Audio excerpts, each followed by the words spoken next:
योगी आदित्यनाथ सरकार कर रही है परवेज मुशर्रफ की जमीन की नीलामी। जानिए पूरी कहानी। नमस्कार दोस्तों, स्वागत है आपका अपने जीआरटी बिजनेस यूट्यूब चैनल पर, जहां हम आपके लिए लाते हैं बड़ी खबरें और उनसे जुड़े दिलचस्प तथ्यों को। आज हम बात करेंगे एक ऐसी खबर के बारे में जो बहुत चर्चा में है, पाकिस्तान के पूर्व राष्ट्रपति परवेज मुशर्रफ की भारत में मौजूद संपत्ति की नीलामी। योगी आदित्यनाथ सरकार ने इस जमीन को शत्रु संपत्ति के रूप में चिन्हित किया है और अब इसे नीलाम करने जा रही है। आखिर क्या है ये पूरा मामला और क्यों हो रही है मुशर्रफ की संपत्ति की नीलामी? चलिए जानते हैं विस्तार से। कौन थे परवेज मुशर्रफ और उनका भारत से क्या कनेक्शन था? परवेज मुशर्रफ, जो पाकिस्तान के पूर्व राष्ट्रपति और आर्मी चीफ रह चुके हैं, का भारत से गहरा संबंध था। उनका जन्म 11 अगस्त 1943 को पुरानी दिल्ली के दरियागंज इलाके में हुआ था। विभाजन से पहले उनका परिवार दिल्ली में बसा हुआ था और उनके पास एक आलीशान हवेली भी थी, जिसे नहर वाली हवेली के नाम से जाना जाता था। विभाजन के बाद 1947 में उनका परिवार पाकिस्तान चला गया और उनकी संपत्तियां भारत में रह गईं। बागपत में मुशर्रफ की जमीन। मुशर्रफ का परिवार बागपत जिले के कोताना गांव का रहने वाला था। यहां उनकी 13 बीघा जमीन और एक हवेली थी। उनके पिता मुशर्रफुद्दीन और मां बेगम जरीन भी इसी गांव के निवासी थे। आजादी के बाद उनका परिवार पाकिस्तान तो चला गया, लेकिन यहां की जमीन और संपत्ति यहीं रह गई। अब इस जमीन को शत्रु संपत्ति घोषित कर दिया गया है, जिसका मतलब है कि भारत सरकार इसे नीलाम करने का अधिकार रखती है। शत्रु संपत्ति क्या होती है? शत्रु संपत्ति वह संपत्ति होती है जो भारत के किसी ऐसे नागरिक की होती है जिसने विभाजन के बाद पाकिस्तान या चीन की सिटीजनशिप ले ली हो।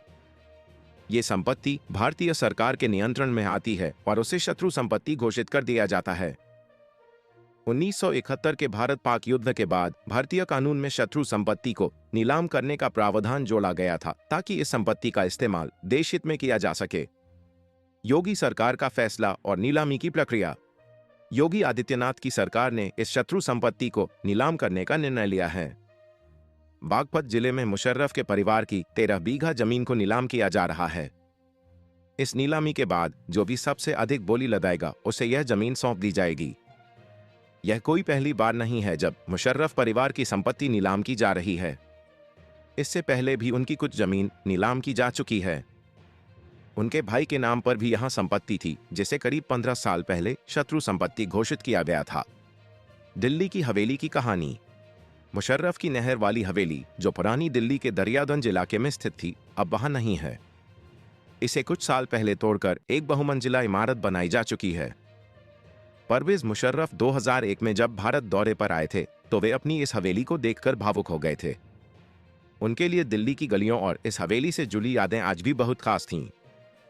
2005 में उनकी मां बेगम जरीन भी भारत आई और अपने बेटे जावेद और पोते बिलाल के साथ इस हवेली को देखने गईं। नीलामी का क्या होगा असर? अब सवाल यह है कि इस नीलामी का क्या असर होगा और किसे फायदा होगा। सबसे बड़ा असर तो यह है कि भारत सरकार को इस नीलामी से रेवेन्यू प्राप्त होगा। जो भी सफल बोलीदाता होगा उसे यह जमीन मिलेगी। वहीं स्थानीय स्तर पर इस नीलामी का फायदा बागपत जिले को भी मिलेगा, क्योंकि यह जमीन अब इस्तेमाल में लाई जा सकेगी। परवेज मुशर्रफ का जीवन और उनकी विरासत। परवेज मुशर्रफ का जीवन पाकिस्तान की राजनीति और सेना में महत्वपूर्ण रहा है। उन्होंने 1999 में पाकिस्तान में तख्तापलट किया और पाकिस्तान के राष्ट्रपति बने। उनके शासनकाल में पाकिस्तान और भारत के बीच कारगिल युद्ध भी हुआ था। हालांकि बाद में उनके ऊपर कई विवाद उठे और उन्हें सत्ता से हटना पड़ा।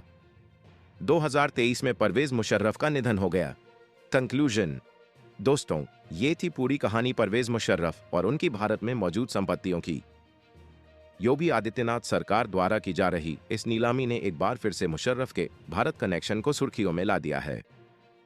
शत्रु संपत्ति के नियमों के तहत यह नीलामी कानूनी प्रक्रिया का हिस्सा है और इससे भारत को आर्थिक लाभ भी होगा। आपको क्या लगता है, क्या यह नीलामी सही कदम है? क्या इस तरह की शत्रु संपत्तियों को नीलाम किया जाना चाहिए? अपनी राय हमारे साथ कमेंट सेक्शन में जरूर शेयर करें। अगर आपको यह वीडियो पसंद आई हो तो इसे लाइक और शेयर करें और हमारे चैनल को सब्सक्राइब करना न भूलें। हम फिर मिलेंगे एक नई और दिलचस्प जानकारी के साथ। धन्यवाद। जीआरटी बिजनेस यूट्यूब चैनल खबरों का स्रोत समाचार एजेंसियों, जनमत और अन्य सार्वजनिक स्थानों से प्राप्त करता है। हम पूरी कोशिश करते हैं कि यह सारांश और रिपोर्टिंग सटीक और सत्यापित हो, लेकिन हम